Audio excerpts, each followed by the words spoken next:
different type of background today. This is just going to be a background. It's not really for climbing or anything. It's just a pretty looking background.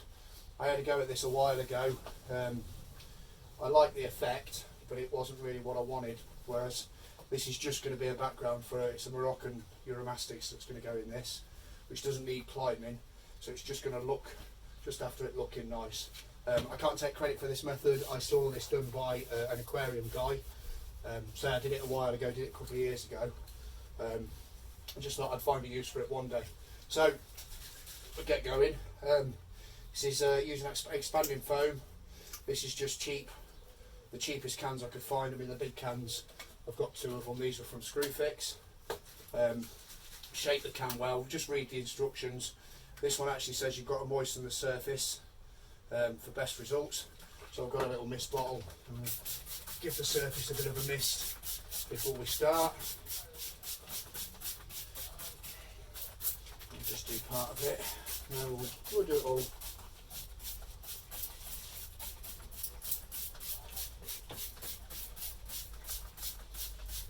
So this board is just a piece of, it's actually 2 pieces I've taped together, just a piece of scrap 11mm OSB that I've got kicking around. But I guess, I mean, the last one I did on polystyrene, but you could do it on, you know, a little bit of ply, whatever you've got kicking about, I suppose. So we're just going to apply the expanding foam. You have to hold these cans upside down when you apply this.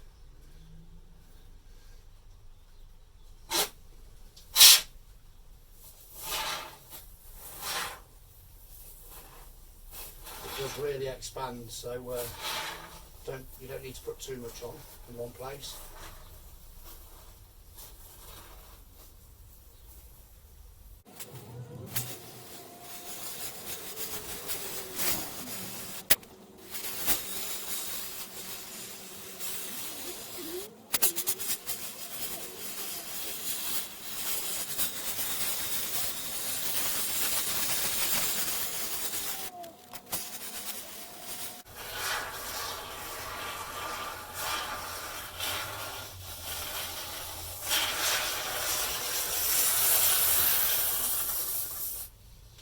So the can goes a long way.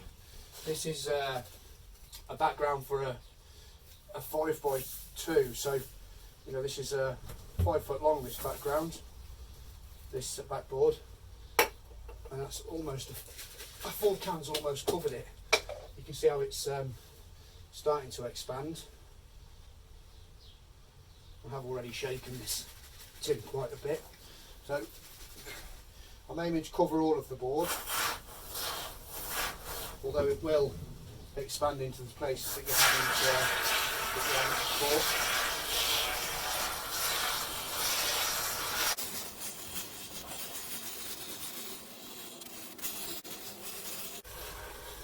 So I'm just going over and filling the bits that I didn't get first time around.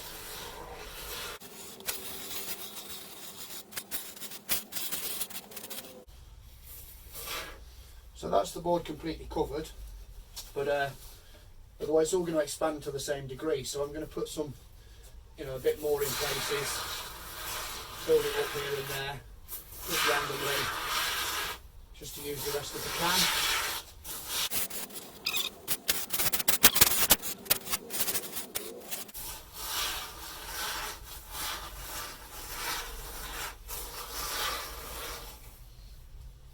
That'll do.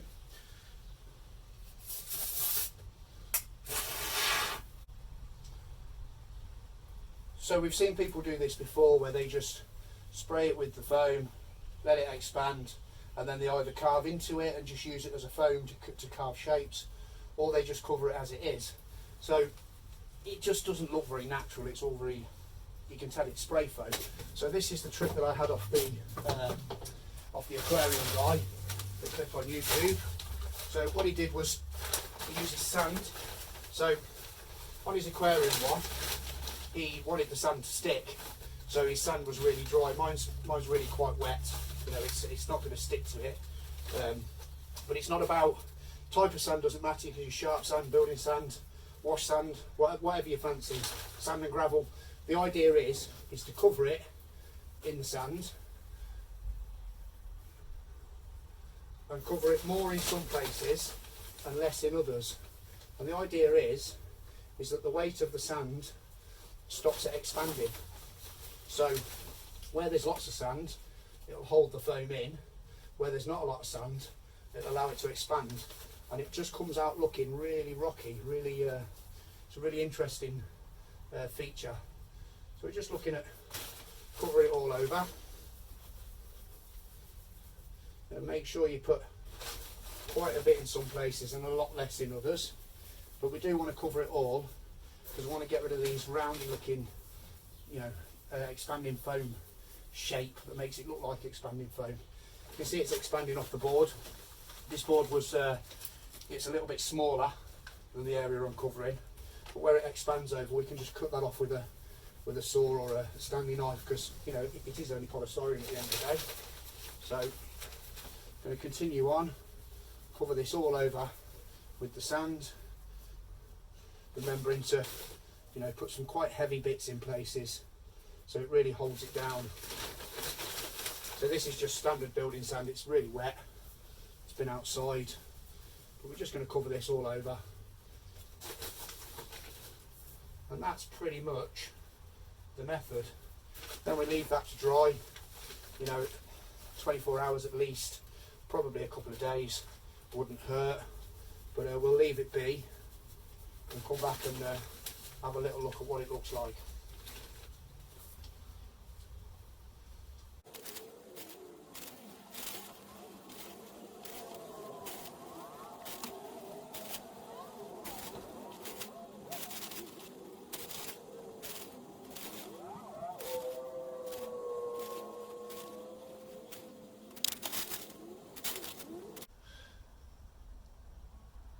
So this has been sat now for about 15, maybe 20 minutes. I've left it, it's had some time to expand. Now, if we'd just done this with spray foam as spray foam, you'd see the round ridges in it. It would still look like spray foam. So what we said about the sand was it was to be used as a weight. It didn't matter what sand we used. It's literally just being used as a weight. So if we get down and sort of have a close up, you can see by putting the sand here in quite a thick coating there, what it's done, apart from holding it down there, it's forced this foam to expand across here and across here. So it's pushed it out, so we've created sort of peaks and troughs. You'll also get this similar sort of looking effect under the sand where there's less sand here than there is here. So it will all be texturized under the sand as well. So you just sort of have a wander around this. I mean, you can see there's some really deep areas. I mean, the difference here is that's maybe 2 inches between the peak and the trough. So you've also lost the traditional spray foam sort of roundy shapes as well. It actually looks quite natural, quite rocky. So I did this before and I was really happy with the effect. I just wasn't ready to use that. Also, it needs coating and whatever. The sand's definitely not going to stick, but that was never the intention. But we'll just have a quick look over it. They really do look quite rocky. There's some real sort of cracky type bits here and there, some high points and some low points. So yeah, it's really expanded quite a bit. It's expanded well off the board. I mean, the corner of the board is just there. We sort of zoom that down there, you can see we've maybe added 3 inches to the board in all directions. So the board was oversized anyway, so it's going to be cut to size anyway. But yeah, just sort of to show you the point of the sand really and what it actually does. But we'll leave this to dry. I'll leave it overnight. So it is drying already. It's dry to the touch. Well, it's formed a skin. It's still quite spongy, but it needs a good 24 hours to dry. But yeah, we'll let it dry and we'll stand it up and knock the sand off, and we'll see what we've ended up with.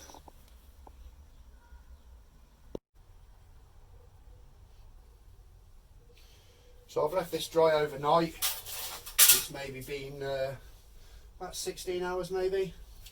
So we're going to lift it up now and get rid of the sand off the top. It had stuck itself to the floor where it had expanded over the board. So I've just sort of gone around it, pushed the saw, just an old wood saw, just to release it off the floor. I've been all the way around. So we'll pick this up and have a little brush the sand off and see what we've got.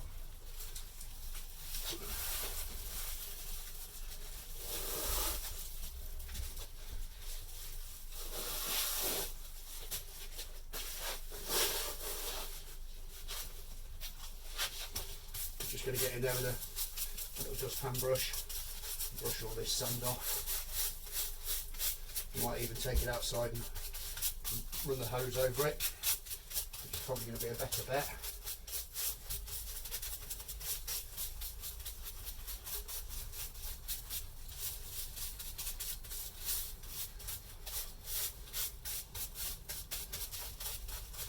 So yeah, the brush isn't doing a fantastic job, but this is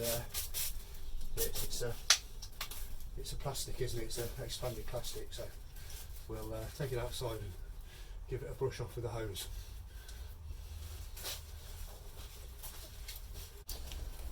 So yeah, brushing it off with the little dustpan brush didn't work, so we'll give it a hose off, wash the sand off it.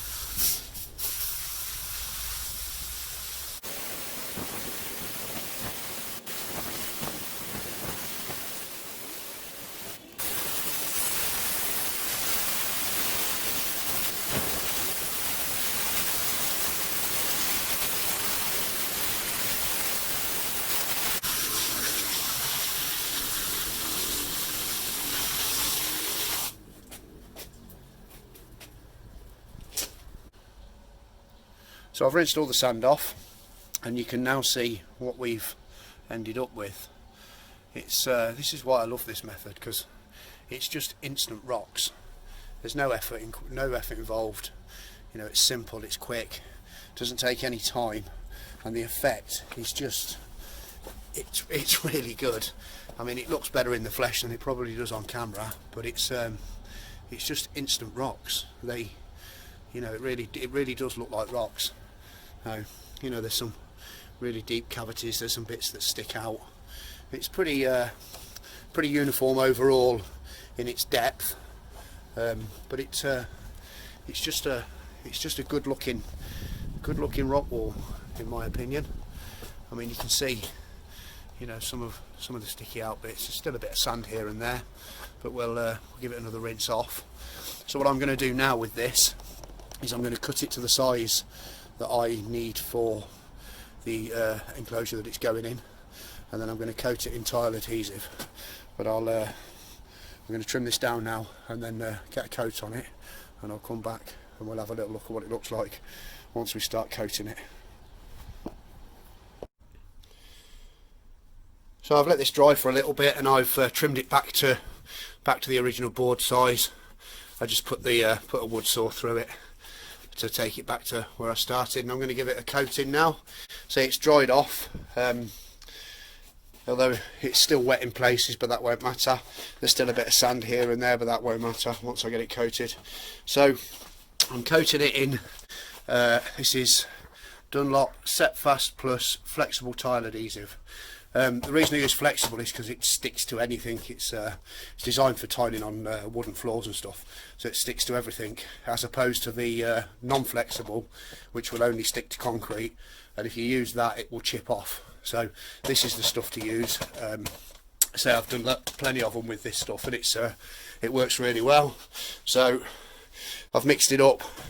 It's not too thick, not too thin. No, just you know, if it's too thin, you'll just be sort of chasing your tail with it, running everywhere. I'm just going to start off, give it a light coating all over. This is just a standard paintbrush. Going to get in all the cracks, so the water will affect it to begin with,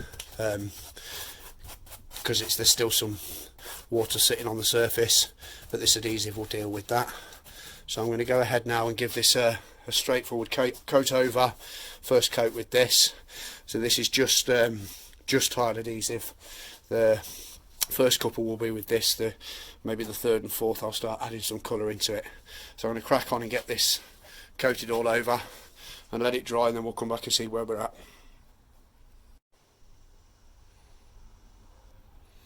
So I coated this all over yesterday, and this has had overnight to dry, so probably 12, maybe 16 hours to dry.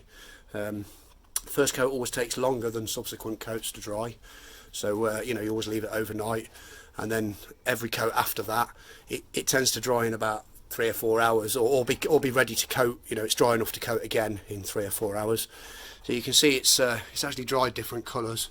That's because this is very thin. This is where the water was sitting. It's also still quite soft here, but we're not going to worry about how hard it is just yet, because we are going to get 5 or 6 coats on this. There's bits that have been missed.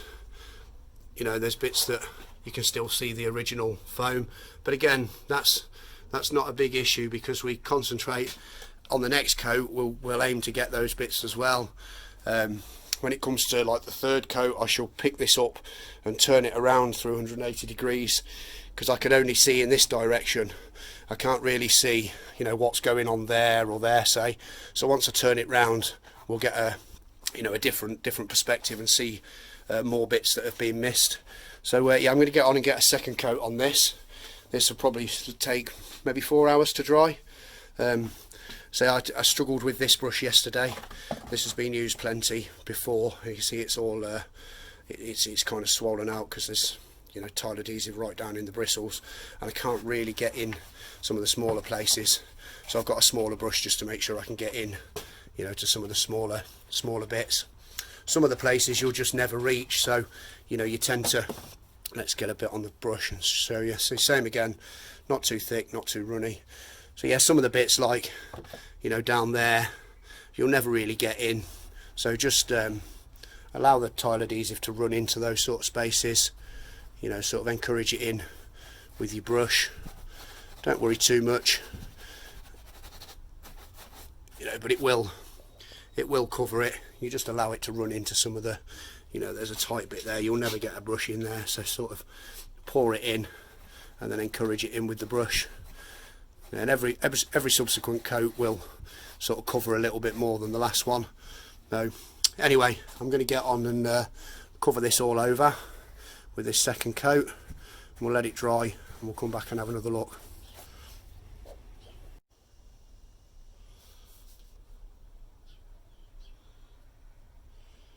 So this is where we're at with this background after 3 coats of tile adhesive. This is just the straight tile adhesive with no colour in it.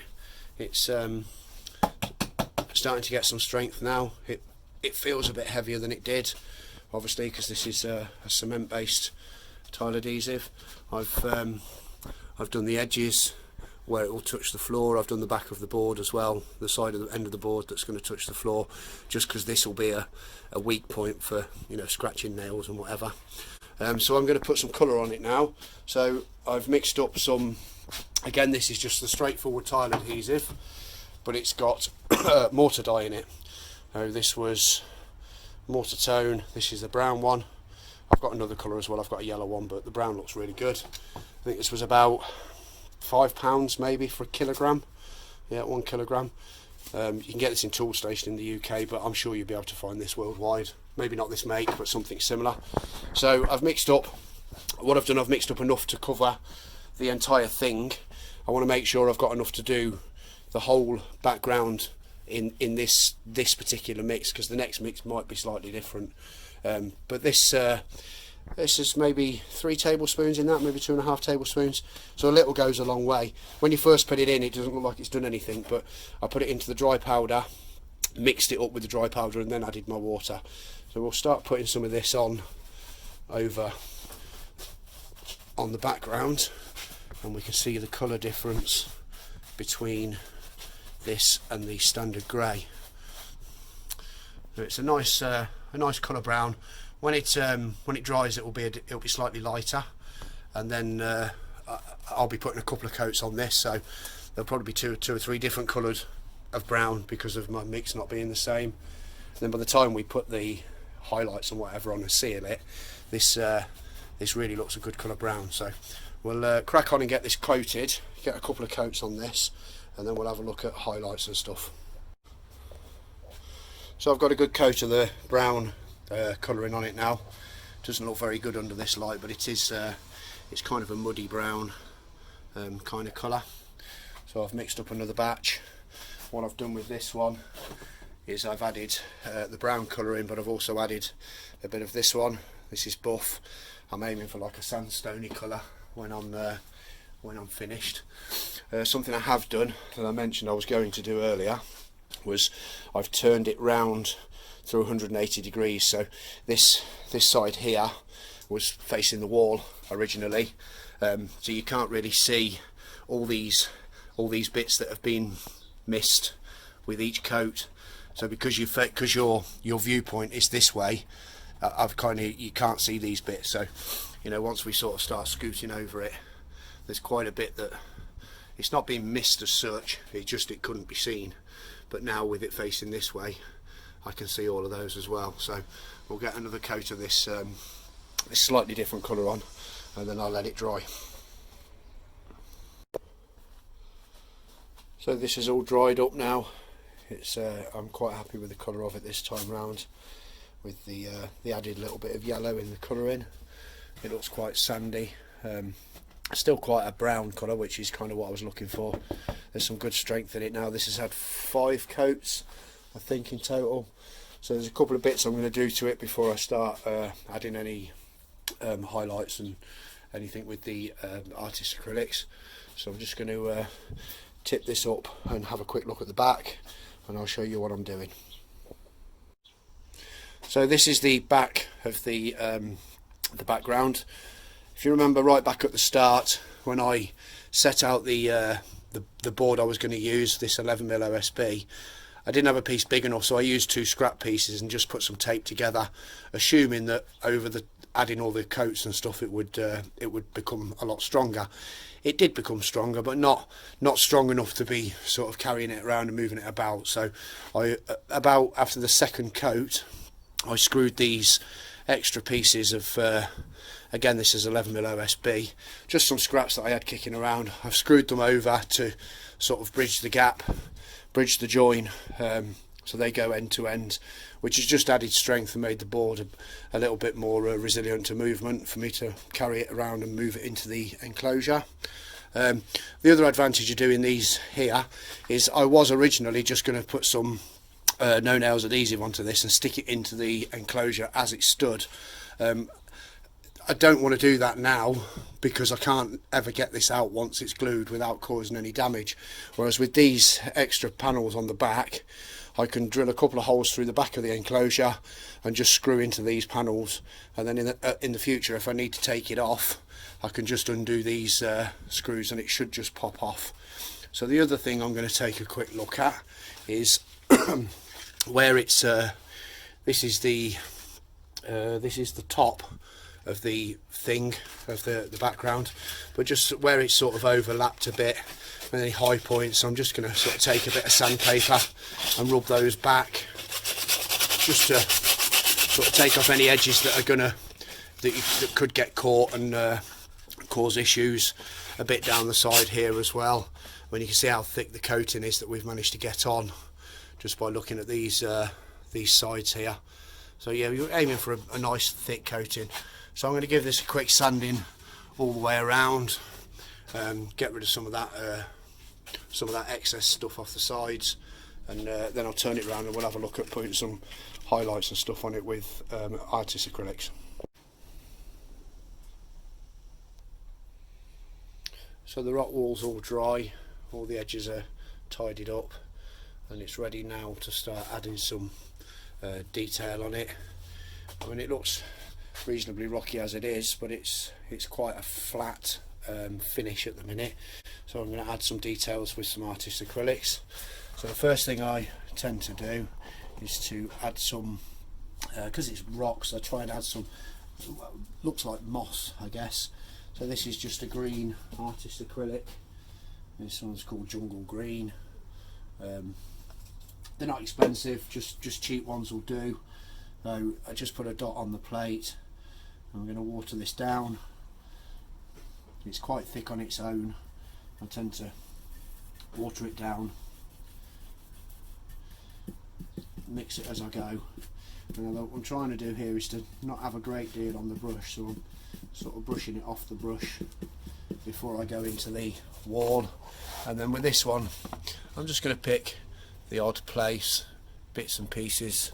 There's still too much on the brush there.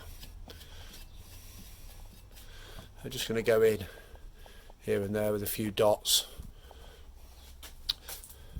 just a bit to look like moss would grow on rocks. So while that looks quite bold and heavy there, when this dries off it will start to fade. The light in this room's not really doing me any favours, but I'll touch over this here and there, and then we'll let it dry and I'll come back and show you how they sort of fade away. So I've added the green colour here and there. I've kind of got into the cracks.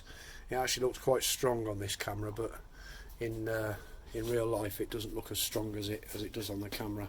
So I've just kind of gone into the cracks here and there, bits and pieces. You know, there's quite a bit on. If I zoom back out and sort of show you where it is. So some of it's quite watery, like this here, and other bits are a bit stronger. So the way these acrylics work is the more water you add to it, the weaker the paint is. So all I've done is sort of make it quite weak and do the bits that I wanted to do, and then sort of let it dry. And then I've gone over some of them, like that bit there, that's had sort of 2 coats on it, and then sort of feathered it out with a second coat. So it's, even though it's the same colour green, some of it's stronger than others. So I'm going to do now is put some highlights on it. For that I'm just using a straightforward white colour. Again, this is just straightforward artist acrylics. I shall find the tub. This is this one, Studio Artists acrylic. I'm going to use, I'm not going to add anything to this. This is just going to be done neat. So I'm going to pick some up on the brush, and this is a technique they call dry brushing, I believe. So I've got some on the brush, and I'm just going to sort of brush most of it off the brush, so there's barely any paint on it. I've got some kitchen paper here, and the idea is to just sort of lightly sort of dash over it. There's still too much paint on the brush there. Let's get some more off. So we're just going to sort of dash over the top of it quickly. So we're just sort of catching the high points really.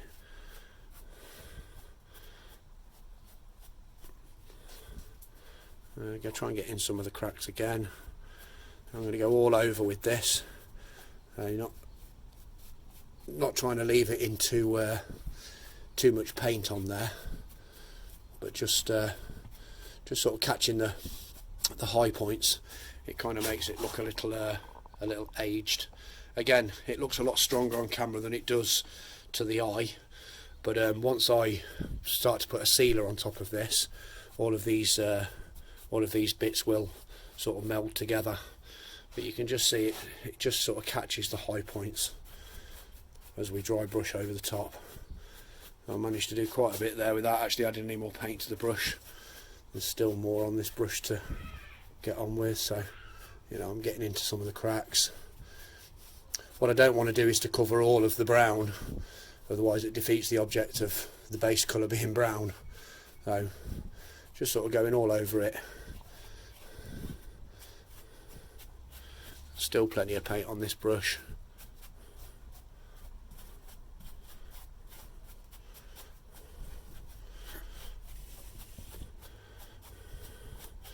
And you kind of see the effect that that's having. If you go over some of the green bits, it will knock those colours back slightly, mute those colours a little bit. Yeah, I'm going to go all over this, and I'll come back and put another colour on after I finish. So I've finished dry brushing with the white. I've gone all over the entire structure. I've gone into some of the cracks. I've gone over some of the green bits, which has knocked that the boldness of the colour back slightly. There's bits that have got more on, bits that have got less on. So it actually looks a lot bolder on the camera than it does to the eye. Yeah, it's starting to look a bit more rock-like. They just sort of age it a little bit with the white. I've used barely any paint that was the paint that I started with, and I've still got probably half of that left. So the next one I'm going to do is, this will probably be the final colour, is a bit of black. This is the same principle. Put a bit on the brush.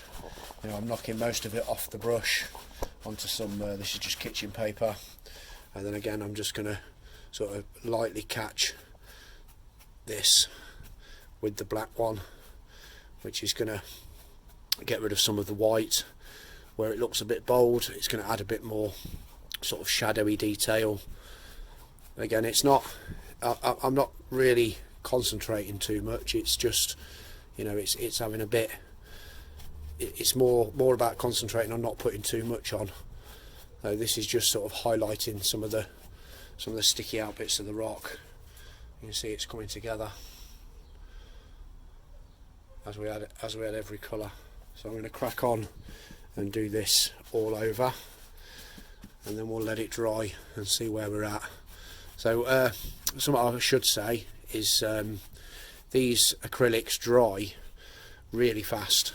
So I've literally just finished the white and I've come straight back in with the black because the white's already dry. You know, this is dry in there. Well, I've already touched that with black, but it's already dry in there. So, you know, you can sort of get on and colour it up in no time at all.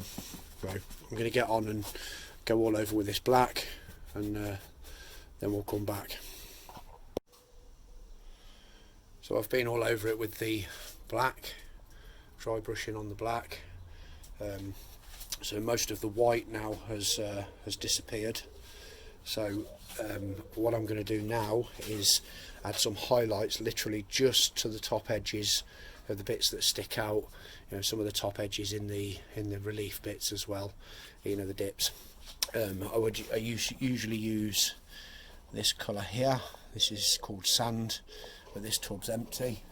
So what I don't want is white. I want like a light brown kind of colour. So I've got one called chocolate brown and my standard white, and I've just mixed that down to a kind of a light brown. The chocolate brown's too dark, so it's just a light colour. And I'm going to do the same again, not with that brush, I've just used that one to mix it. So again, I'm going to pick a bit up. I'm going to get most of it off onto the kitchen towel, and I'm just going to go over, literally over the tops, and just add highlights right to the outsides of the rocks. Anywhere that the black's a bit heavy, it will just sort of mute that back a bit as well. So just all over, literally just to the bits that stick out, so it looks aged and weathered.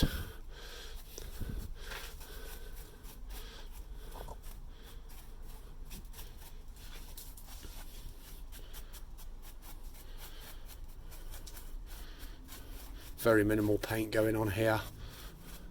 It's just picking up the high points where the rain would have caught the rocks, or you know, as they age and weather. So I'm just going to go all over that and finish that, and then we'll be ready to seal it. So I've now finished all the colouring, all the artist acrylics, and I've started to seal it. So for sealing it, I'm using an acrylic based floor varnish. This is no nonsense trade floor varnish. It's a satin finish, so it's not shiny. This was from Screwfix. Obviously you haven't got Screwfix all over the world, but this is just basically an acrylic based floor varnish. Floor varnish because it's tough. It's designed to be walked on by people. It's okay to mop, so it can take a bit of a good scrub when you come to clean it. So it's quite runny, so I've done most of it, but I'll just sort of show you how this. So it is very runny, but you can use that to your advantage, to be honest. You know, you can let it run into places to make sure you cover everything. So yeah, sort of use its properties to your advantage. I'm getting in all the cracks, all the bits that are difficult to get. So I'm going to go all over this, and it goes on white, which makes it easy for you to see where you've done, but it definitely dries clear. I'll show you the other end where I've already done it. So this has been on for a while, but it's starting to dry now, so it's you can see the colours coming through it. So it is very very white still at the minute, but yeah, I'll crack on and get this done. The only thing you do need to watch, that I should say, is the pooling and the drips. So on the end of things you tend to get drips, and where it's ran down you get sort of pools like that, so you know, you can just sort of come back over it and get rid of those. Not that it matters, it does dry, say it does dry clear anyway, but it's just sort of get in there. It doesn't end up looking so clever if you've got all these pools everywhere. See, there's a big one, so just sort of get the brush back in there and dig that out and move it over to somewhere else. So yeah, I'll crack on and get this sealed over and let it dry, and then I'll be giving it a second coat. Like I did with the adhesive, I'll be turning it round through 180 degrees so I can see from both aspects. So at the minute I'm looking down at these gaps, so I know that I'm not missing anything, but I can't really see underneath without sort of bending down and getting right underneath. So what I'm going to do is I'll turn it back round through 180, and then the second coat will be done from the other side. So I'll crack on, and then we'll come back and see how it looks when it's finished. So after putting the second coat of floor varnish on this background, it's all finished. I've left it to dry overnight, and I've now installed it into the enclosure that it's going to live in. So I've turned all the lights on in here. This will be warming up to finish drying it off if it's still wet in any places, and just to air it out. But there's no fumes on this. It really does look quite impressive, in my opinion, as a simple background. I mean, I don't want this one to be interactive as such. This is just for a decorative back, really.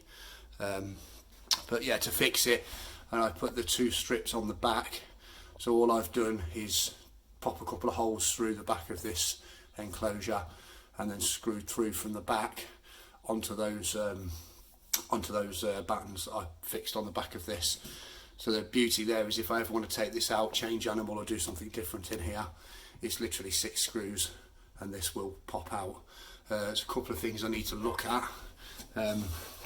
As I slid it into position, because it's quite tight, it's quite a tight fitting, I lost a little chunk down here which has bared the foam, and there's another one at the other end. There's the piece I lost from here. You can see that even though the coating is quite thick, it's still, you know, it will chip off if you sort of whack it or sort of put any real pressure against it. But this will withstand most animals that I keep. This is going to have a nigroventis, Uromastix nigroventis in here. So these bits that have broken off, there's one down this end that I've already repaired. So I've just mixed up another bit of the brown tile adhesive and just sort of placed it to mixed it a little thicker than normal, because I want to use it more as a filler than a coating. And I'm just going to sort of fill those bits in. So the colour won't match, but it doesn't matter. It's right at the bottom, so it's going to be, this bottom one here is going to be covered by substrate. I'm just going to put that on. So I've mixed it thicker so it sticks in one coat. So that's that one done, and there I've already done that one. But yeah, so that will be, this one here will be covered with a hide and substrate, and that one there will be covered by substrate, so they won't be seen. And that's my simple rock background. I hope you like it.